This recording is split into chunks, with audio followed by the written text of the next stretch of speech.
The Angel and the Patriarch by John R.G. Liley. The angel wandered the streets of the city for food. This night has been the best hunt in months, considering that something has been stealing her prey recently. Even the other angels have moved on, disappeared, or turned up torn apart by something with sharp claws.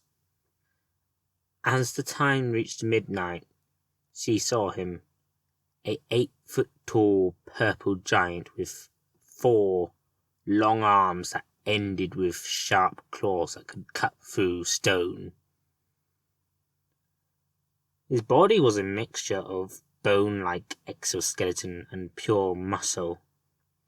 The head was many times bigger than a normal human's. The angel rushed right towards him, but just before she could touch him, he turned to face her. His bright yellow eyes stared into her cold, unblinking stone eyes. With an image of her in his head, she tried to manifest herself in his mind. But something replied to the angel's attempt.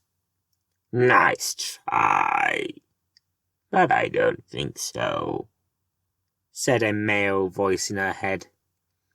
Then she felt a sense of trust, the kind of trust she feels when no one is watching. The 4-armed purple giant's eyes slowly started to seem more like 2 yellow lights you can't take your eyes off. As the angel's stone body started to turn back into flesh, she felt scared. The upper 2 arms of the giant eased her shaking hand to the sides of her body, while his lower arms steadied her head.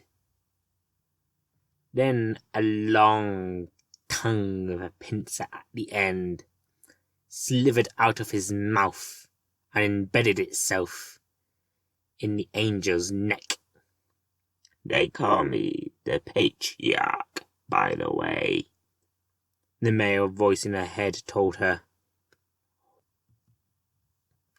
As the Patriarch pumped his infection into the weeping angel, her mind was filled with images of New York going up in flames as a godlike being ascended those who the Patriarch has chosen and their descendants.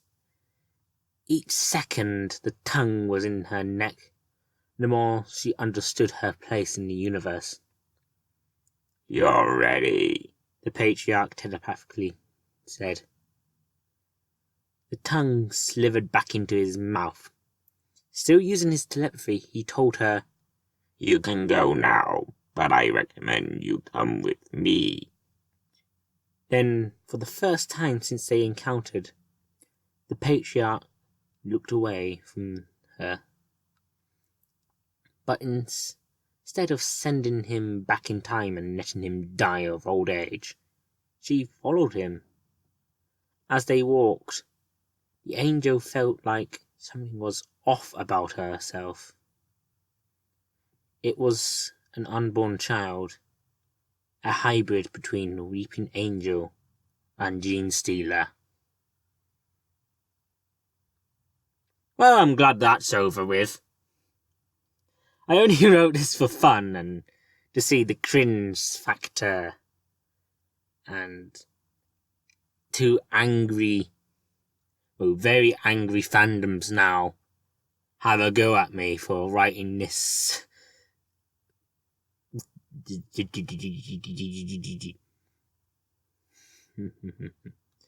Well, it's probably less than 6 or 7 minutes because it says over 6 minutes on this counter, but I'm gonna edit it, so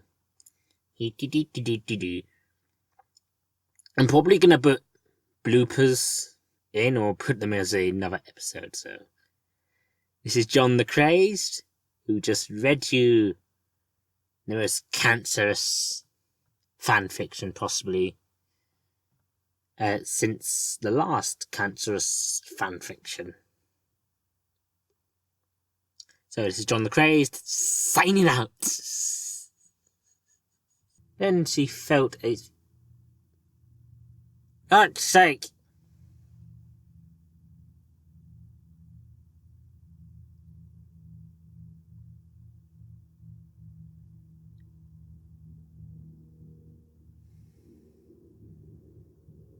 Get the fuck out!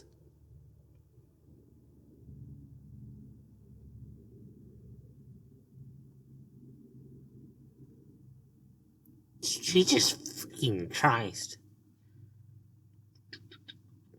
God!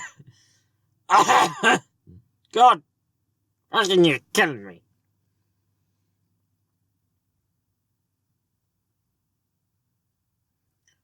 Let's start again.